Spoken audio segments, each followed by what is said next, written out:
Okay, so you sent us this patent application for a magnetic vortex wormhole generator. I gotta admit, when I first saw the title, I was a bit skeptical, but after digging into it, this thing is wild. The inventor claims they can create negative mass and open up wormholes. And get this, they're drawing inspiration from thunderstorms. Yeah, it is a pretty unusual connection. The patent talks about how the magnetic fields during lightning strikes could be similar to what's happening in this device. Okay, I'm intrigued, but how do we go from lightning to wormholes? Well, the patent talks about some strange events observed after storms, like a car tire rim being found fused to a tree trunk. Wait, a tire rim merged with a tree. Exactly. And the patent uses these examples to suggest that these powerful forces might already exist all around us. You've got my attention, so let's break this down. Yeah. Negative mass, wormholes, hyperspace.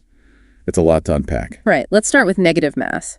Imagine matter that behaves opposite to normal gravity. Instead of attracting it, repels. So instead of falling down, it falls up. You got it.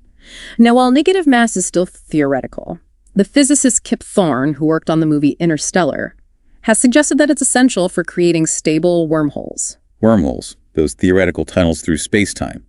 That could allow us to travel faster than light. Precisely. And that's where hyperspace comes in. The patent suggests that these wormholes act as gateways into hyperspace, a realm with different physical laws, where the speed of light might even be lower. A lower speed of light. My brain is starting to hurt, but I'm definitely hooked. Tell me, how does this device actually work? What's it made of? Picture two donut-shaped coils called solenoids. They have different sizes, and their wires are wound in opposite directions. This creates opposing electrical currents that generate those powerful bucking magnetic fields, mimicking the effects of a thunderstorm. Okay, I'm picturing these coils, but how do they actually create negative mass? It still feels like some kind of physics magic trick. This is where it gets really interesting. The patent introduces this concept of a negative spring constant. Essentially, it argues that this specific arrangement and ratio of the coils create a kind of negative tension in space-time, leading to the generation of negative mass. Negative tension in space-time. You're telling me we can warp the fabric of reality. Is there anything in physics that supports this? Well, the patent points out a fascinating detail. The ratio of the coils radii is 1/3. And this 1/3 ratio pops up in other areas of physics, hinting at some kind of underlying connection. And that leads us to the patent's next big claim, the significance of tetrahedrons. Tetrahedrons, like those pyramid shapes, what do they have to do with wormholes? The patent claims that a specific angle within a tetrahedron, 19.47 degrees, is crucial to understanding how the generator interacts with spacetime. It even connects this angle to the location of volcanoes and energy vortices on different planets. Volcanoes. Vortices. Are we still talking about physics? This is getting almost mystical. I know, right? But that's what makes this patent so captivating. It blends concepts from physics, geometry, even cosmology in this really unexpected way. But remember, this is just one person's interpretation, and the science behind it is still very much up for debate. Okay, so we've got this device that supposedly warps space-time using these coils and pyramids. And somehow that allows us to move things out of our dimension. That's right. The patent actually uses that bizarre example of the car tire rim fusing with a tree trunk. To illustrate this concept, it claims the device temporarily shifts objects into another dimension, where they can bypass the laws of physics in our reality. Okay, this is officially mind-blowing, but let's step back for a second and talk about the potential applications of this technology. What could we actually do with a device like this? The patent outlines some truly incredible possibilities. Imagine spacecraft capable of incredible speeds, because they're essentially massless. Think hundreds of thousands of Gs of acceleration without crushing the passengers. It also mentions folding space waveguides for teleportation across vast distances. Hold on to teleportation. That's straight out of Star Trek. What else is on this inventor's wish list? Well, it also describes surgery-less medical tables that can pull tumors directly from the body. Now that's a medical breakthrough we could all get behind.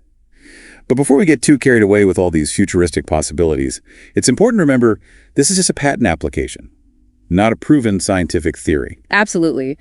A healthy dose of skepticism is crucial, especially when we're dealing with something as radical as wormhole generation. So we've covered a lot of ground here, but it seems like we're just scratching the surface of this incredible patent.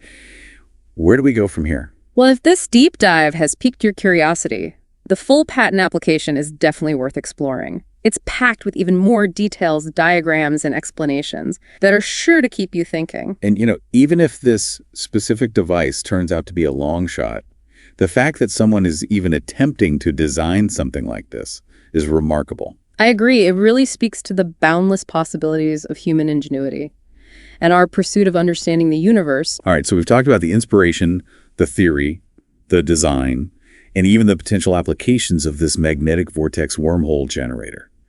But there's still so much to unpack. In the next part of our deep dive, we'll delve even deeper into the technical details and explore the scientific plausibility of the claims. We'll also look at the potential implications of this technology and what it could mean for the future of space travel medicine and our understanding of the universe itself. Stay tuned because things are about to get even more fascinating. Welcome back. Before we go any further with these possibilities of the wormhole generator, I think it's time we get down to brass tacks and examine some of the technical details. Yeah, because as amazing as teleportation and massless spacecraft sound, I'm still a little fuzzy on how we get from these magnetic coils to actually warping spacetime. The patent does mention a pretty complex electrical system, right? It does. We're talking about a sinusoidal voltage source, step-up transformers, capacitors, and something called a choke, which I admit I had to look up. Well, that's what we have you here for. Break it down for us. What's a choke, and what's its role in all of this? Essentially, a choke is a coil that blocks high-frequency electrical signals. While allowing lower frequencies to pass through, it's all about controlling the flow of electricity. Interesting. And the patent also mentions a special material called supermalloy used in one of the coils. What's so super about it? Supermalloy has extremely high magnetic permeability, meaning it can concentrate magnetic fields very effectively. The patent suggests this is key for creating those rapid, high-voltage spikes needed to activate the wormhole generator. Okay, so we've got these coils. A carefully designed electrical system generating powerful magnetic pulses. And somehow that's enough to distort spacetime and create a wormhole. That's the premise. The patent even delves into Einstein's general theory of relativity, using equations to try to support its claims about negative mass and the curvature of spacetime. Equations. You're speaking my language. But honestly, a part of me is still struggling to wrap my head around this. Is there anyone in the scientific community who takes this seriously? It's important to note that this patent hasn't exactly been embraced by mainstream physics. Most scientists remain skeptical about wormholes and hyperspace, simply because there's no experimental evidence. So should we just dismiss this as a wild fantasy? Not necessarily. While the science is definitely speculative, I think there's value in exploring these unconventional ideas. Even if this particular device doesn't pan out, it sparks important questions and pushes the boundaries of what we think is possible. I like that perspective. Sometimes you need to challenge conventional wisdom to make real breakthroughs. Remember the idea of heavier-than-air flight was once considered ridiculous? Exactly. So while healthy skepticism is important, we shouldn't completely shut down these out-of-the-box ideas. After all, they might just lead us to the next scientific revolution. Okay, well, in the spirit of keeping an open mind, let's dive back into some of the specifics of this patent. I'm curious about that whole soft wormhole thing. What makes a wormhole soft? That's a great question. The patent argues that lower frequencies are essential for accessing low-pressure regions of hyperspace, and that these regions are more conducive to creating stable wormholes. It uses the analogy of a dam holding back water. A dam. Okay, I'm listening. Imagine the area just above us in a dam, where the water pressure is less intense. Those are like the low-pressure regions of hyperspace.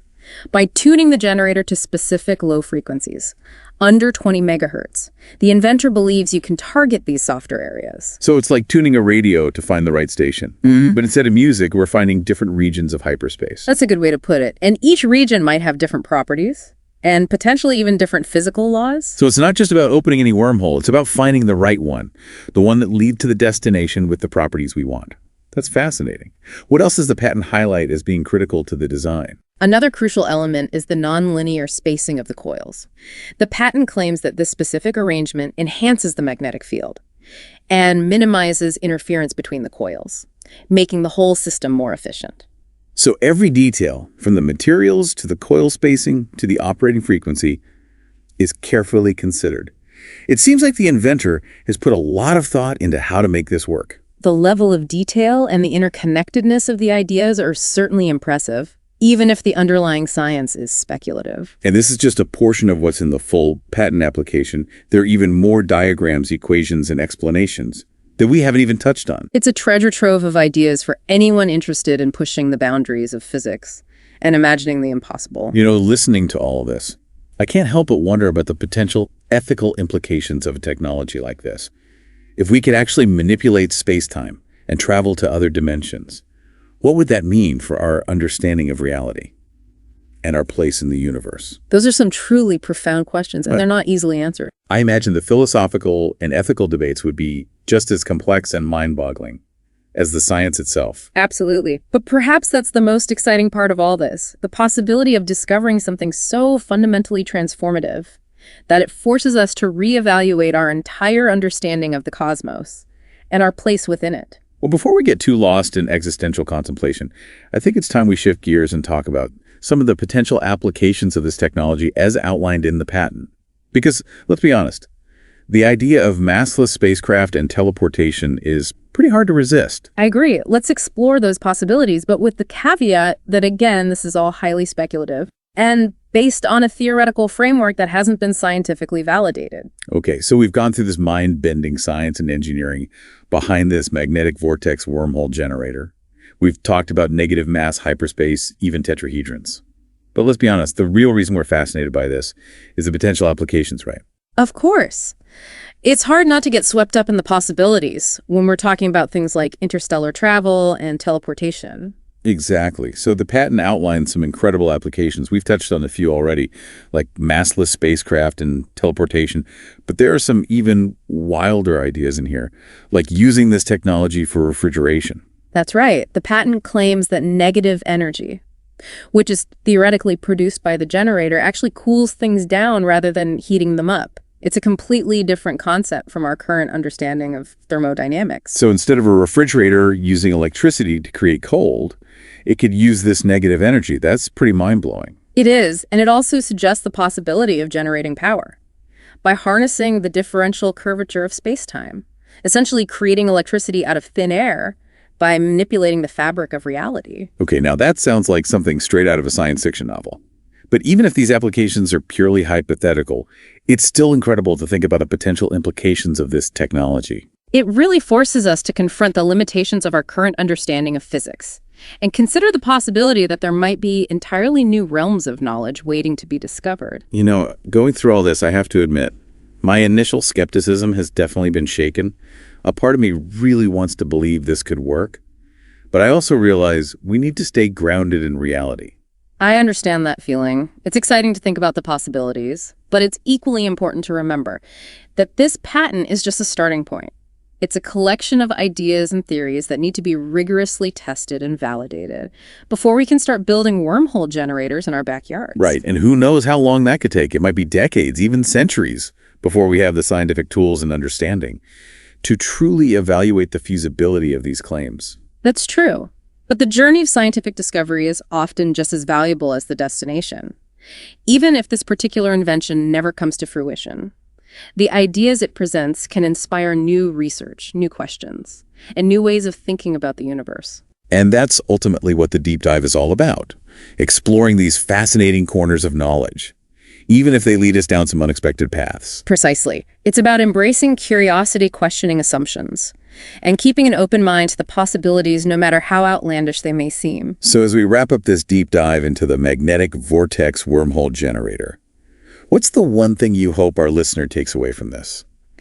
I hope they walk away with a sense of wonder and the understanding that our current knowledge is just a tiny speck in the vastness of what might be out there.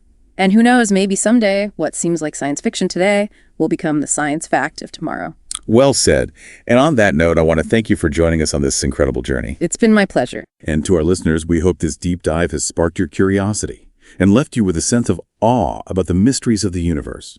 If you're interested in learning more, be sure to check out the full patent application. It's a fascinating read, full of intriguing details and thought-provoking ideas. Until next time, keep exploring, keep questioning,